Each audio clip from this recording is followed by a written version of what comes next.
Hello everyone and welcome back to another bad movie review with the Unsavory Heroes. I'm Tataconda and today we look at what happens when a video game adaptation doesn't really go that bad.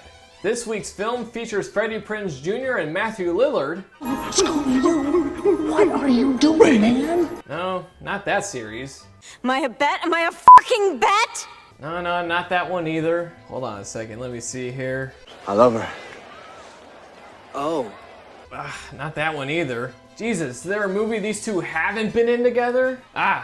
Here it is. Wing Commander. Released in March of 1999, this movie is based off the video game series of the same name and directed by Chris Roberts, who directed 5 of the games in that series. I would say this is a pretty good choice by the production company to put someone in the director's chair who is all about the lore of the video game series. However, there's a huge difference between directing a video game and a movie. I wouldn't say there's a lot wrong with the movie in terms of technical things. The acting's pretty acceptable and even the CGI for 1999 is pretty good. But at times, the movie, for a film about humans against an alien civilization, it gets pretty boring.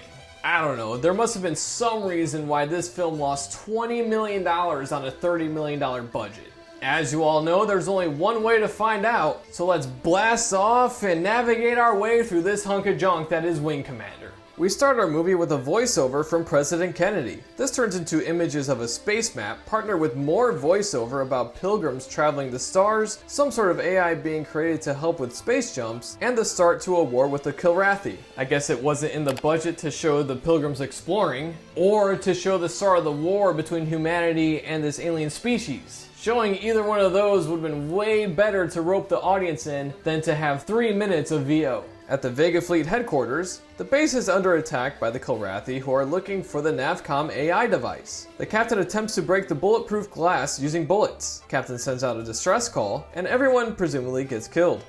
Repeat, they want the NAVCOM. Repeat, they want the NAVCOM. Notice how these two clips are not from the same take. Good job, Peter Davies. Admiral Tolwyn gets the news of the attack and decides to give a mission to Captain Taggart and his crew, which features 2 of our main characters, Lieutenant Blair and Lieutenant Marshall. They decide to jump an unstable pulsar. The crew makes its way to the Tiger Claw. We meet Captain Sansky and Commander Gerald. It's in this scene we get our first taste of lack of respect of rank in this ship. It's something subtle, but his posture is enough of a key.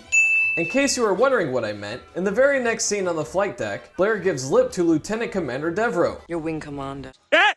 He said it! He said it! After this, he apologizes, but he still doesn't salute. At the mess hall, we get introduced to more of the gang, Forbes and Hunter. During the level loading screen, Admiral Tolwyn's voice gives Captain Sansky his mission and how the Tiger Claw has to get to some quasar and gather information about the Kilrathi plan of attack. For some reason, Commander Gerald doesn't like pilgrims and is basically racist. Back at the mess hall, Blair brings up Commander Chen and everyone gets all weird. It's later revealed that on this ship, once a pilot dies, it's made to feel that that individual never existed. Blair then gets outed as a pilgrim. He once again is insubordinate to his wing commander. On the bridge, the captain is hesitant on believing the message given to him by Taggart is accurate, and for good reason. Taggart tosses the captain a ring given to him by Tolwyn for convincing. One ring to rule them all.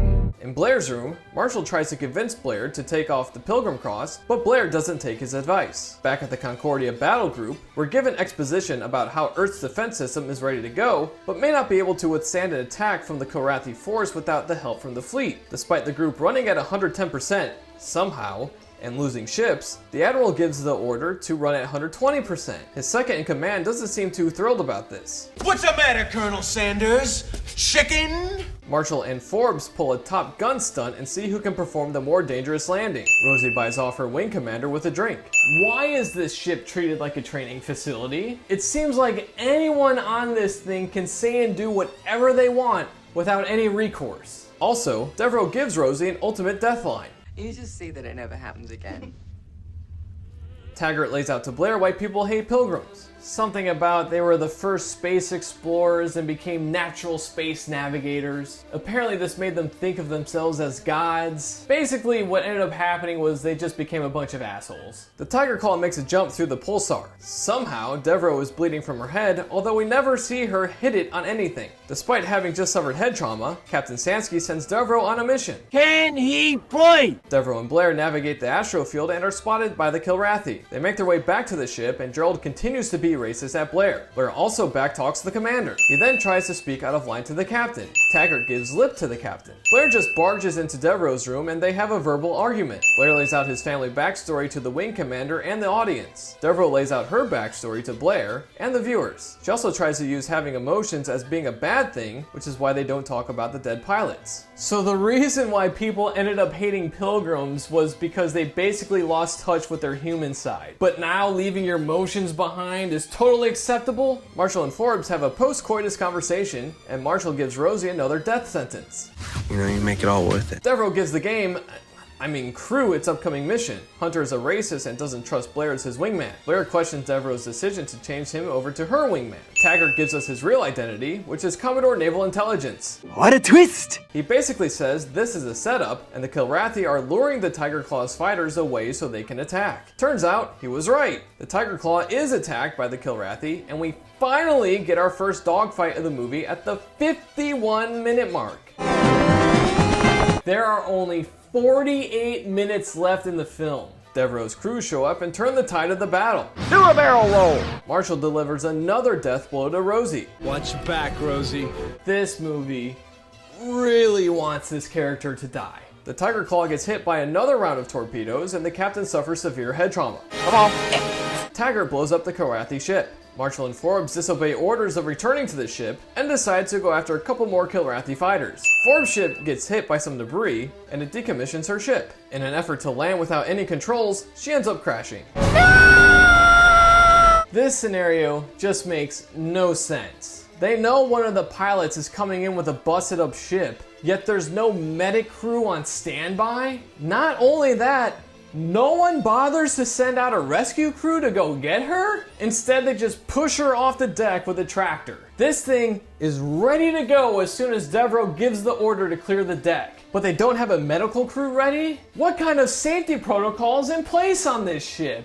Anyway, Devereaux is all hurt that Rosie's dead, and finally decides to do something about a pilot being insubordinate. Blair talks down Devereaux before she paints the deck with Marshall's brains, and she thinks better of it and walks away. The Tiger Claw takes shelter in an asteroid, and the Kilrathi drop what are basically depth charges on the ship. I like how this basically turned into a submarine battle. I mean, I guess that's probably what would happen in a space war. One of the doors cracks open on the flight deck. I get this is a work of fiction, but I love how Blair is the only character being affected by the vacuum of space. Somehow he's the only person being affected, yet these people 20 feet away are totally fine. Never mind the fact that everything in this room would be getting sucked through that tiny hole. Marshall ropes up and probably should have been ripped in half, but he ends up rescuing our hero. Medic! Once again, there's no medical crew anywhere to be found. Blair gives an attitude to his CO, and she, once again, doesn't punish her subordinate for insubordination.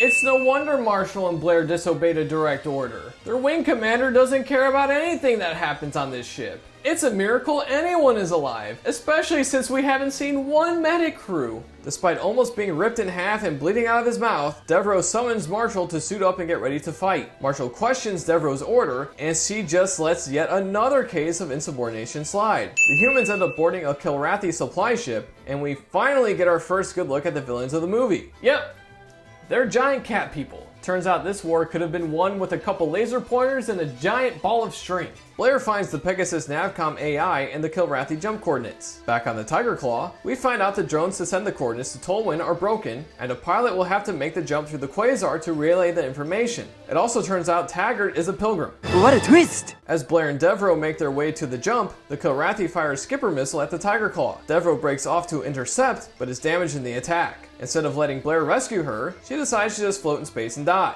You disobey my order and I'll have you court-martialed. Oh, now she cares about disobeying orders.